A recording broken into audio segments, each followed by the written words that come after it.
Il y a un personnage bien plus intéressant qu'il n'y paraît dans Arcane. Arcane est une série plus que généreuse en termes d'antagonistes. Et oui, j'emploie bien le mot antagoniste cette fois-ci, que ce soit Silco dans la saison 1, Ambassa dans la 2, qui tiennent les rôles d'antagonistes principaux, ou même Victor qu'on pourrait considérer comme un antagoniste à twist. Mais il y en a un qui m'intéresse plus que les autres, un personnage qui résume assez bien la vision de cette série sur les choix, l'honneur, le point de vue et finalement la rédemption.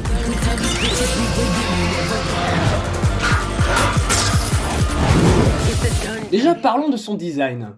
Sevika se démarque par le fait que c'est sûrement le personnage le plus monochrome. Autant les autres personnages ont une couleur attitrée, mais avec des variations. Jinx et Vi, rouge et bleu, qui donnent le violet comme la chevelure de leur mère. Et Jinx, elle a aussi le violet de Silco sur son pantalon. Mais Sevika est entièrement marron. Ça, c'est évidemment parce que c'est le personnage qui représente le mieux Zone. Aussi bien dans ses couleurs lugubres, poussiéreuses, crasses, mais aussi dans ses motivations. Sevika est une voyou qui veut le meilleur pour son peuple, mais qui a recours à des méthodes immorales. La seule pointe de couleur qu'elle a, c'est le violet du shimmer sur son bras mécanique.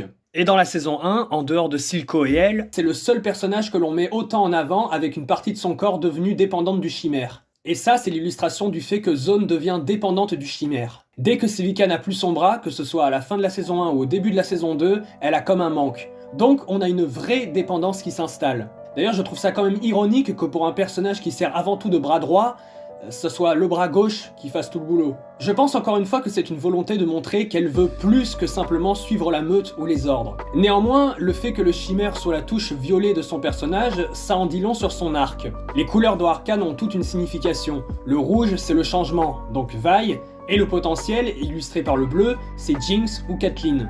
Le chimère cumule ces deux couleurs, ce qui donne le violet. Sevika a donc cette touche de couleur en plus parce que c'est ce qui définit son arc scénaristique. Elle a du potentiel, comme Silco l'a remarqué, et ce qu'elle veut surtout, c'est le changement, tout comme Vi. Ce qui m'a frappé en rematant la saison 1 et 2 à la suite de l'autre, c'est à quel point la saison 2 est un miroir inversé de la saison 1. L'épisode 7 est un magnifique exemple, la rivalité entre Echo et Jinx dans l'épisode 7 de la saison 1, l'amour entre Echo et Powder dans l'épisode 7 de la saison 2, avec le fait que Echo pourra remonter le temps qui est foreshadowé par le visuel saccadé que l'on retrouve dans la scène de danse. Mais avec Sevika, j'y vois carrément un miroir de tout l'arc de Vi, que ce soit dans la saison 1 et dans la saison 2. Ça se voit directement lors de la première interaction qu'on a d'elle avec Jinx, et je fais exprès de différencier Jinx et Powder pour la compréhension de l'analyse. Elle est directement en conflit avec Jinx pour les mêmes raisons que Vi l'était juste avant que Powder ne devienne Jinx. Ce parallèle va devenir encore plus intéressant quand on sait ce qui se passe dans la saison 2 entre elle et Jinx. Vi et Sevika se détestent, car Vi reste loyal aux valeurs de Vander, alors que Sevika reste fidèle à Silco. Mais pourtant, les deux sont animés des mêmes intentions. Elles veulent toutes les deux le meilleur pour leur peuple. Il ne s'agit pas de pouvoir ou de conquête, mais simplement le bien des autres. Ce n'est pas pour rien qu'on a deux confrontations entre elles. Mais cela étant, malgré le fait qu'elles soient ennemies, elles font des pauses durant leur combat, elles ne profitent pas que l'une ou l'autre soit au sol pour la finir, elles se laissent le temps de se relever, c'est étonnamment honorable. Ça montre bien qu'elles ont la même philosophie d'être de la même fratrie, de la même famille, malgré leurs divergences. We don't hand over our people. Sevika était loyal à Silco parce qu'il était prêt à se battre pour Zone, alors que Vander recherchait des méthodes plus pacifiques. C'est pour ça que Sevika a trahi Vander. Mais au final, dans la saison 2, Vi en arrive à la même conclusion, qu'elle ne protégera pas les siens avec des méthodes pacifiques. Et le parallèle avec Vi devient encore plus intéressant au moment de la saison 2 qui travaille encore plus cette thématique de la famille spirituelle de substitution. Jinx et Sevika commencent de la même façon que Powder et Vi ont terminé leur relation. Sevika est un peu comme la sœur aînée qui se plaint de devoir s'occuper des bêtises de la petite sœur, et la figure parentale, ce n'est plus Vander, mais Silco. Jinx est comme la préférée du père, et Sevika est traitée comme l'aînée.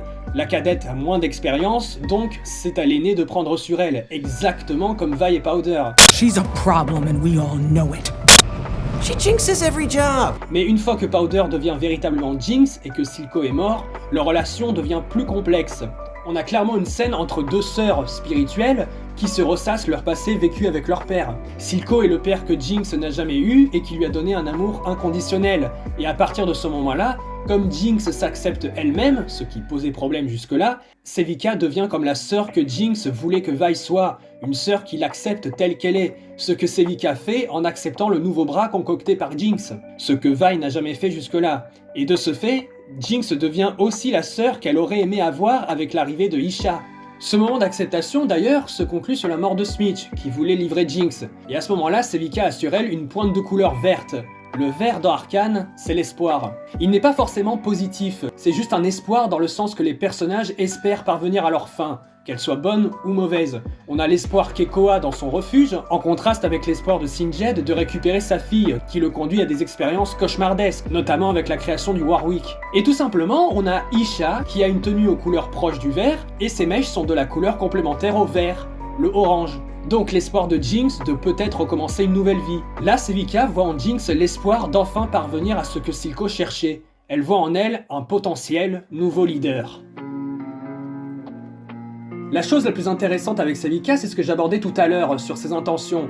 Elle n'est pas motivée par la prise de pouvoir. Sevika est très compétente pour appliquer les ordres, avoir des idées, mais pas pour motiver les foules. Il y a ce passage dans la saison 2, quand elle est devant la statue de Vander, on voit non seulement qu'elle regrette ses actions, notamment le fait de l'avoir trahi, mais aussi qu'elle a besoin d'un guide. Elle va voir Jinx, mais celle-ci n'est pas motivée. Mais quand elle essaie de motiver les foules, ça ne marche pas. Les gens se fichent de l'idée. Les gens veulent un symbole, un leader. Sauf qu'être un symbole, ce n'est pas ce que veut Jinx. Et ça, Sevika finit par le comprendre. Quand elle aide Jinx à secourir les Oniens, elle se rend compte que ce qui compte surtout pour elle, c'est Isha. Et on a de nouveau l'idée de cette famille recomposée dans son discours. Elle souhaite recomposer les différents gangs de zone comme une seule famille, ce qui finira par arriver durant l'acte final. Cependant, j'ai vu pas mal de gens se plaindre de l'absence de Sevika durant la seconde partie de la saison. Mais rappelez-vous que je faisais la distinction entre Jinx et Powder tout à l'heure. Et Vi et Sevika n'interagissent jamais ensemble quand Jinx ou Powder est présente. Et selon moi, je pense que c'est voulu ainsi pour ne pas briser cette image de la sœur spirituelle. Jinx ou Powder ne peut interagir qu'avec l'une ou l'autre car les deux définissent chacune l'identité de Jinx et de Powder. Isha a droit à ça car elle représente l'innocence de Jinx qui vit toujours en elle, aussi bien en tant que Jinx qu'en tant que Powder. À la fin de la saison 1, il y a un plan qui m'avait intrigué, celui où on voit le fauteuil de Silco à l'arrière de Sevika. Et j'étais très intrigué de savoir ce qu'ils allaient en faire. Est-ce que Sevika allait prendre le contrôle? Est-ce qu'elle allait devenir la nouvelle Silco? Mais quand je vois la fin de la saison 2, j'y vois une symbolique plus forte, car elle a finalement atteint le siège d'un leader, mais pas forcément celui qu'elle espérait. Elle est finalement devenue non pas un symbole, mais une meneuse. Et même si ce n'est pas montré, je pense qu'elle a laissé de côté son bras cyborg, montrant qu'elle renonce à ce symbole de guerre. Mais s'il y a un truc vraiment stylé à retenir avec Sevika, c'est surtout son fight avec Smitch.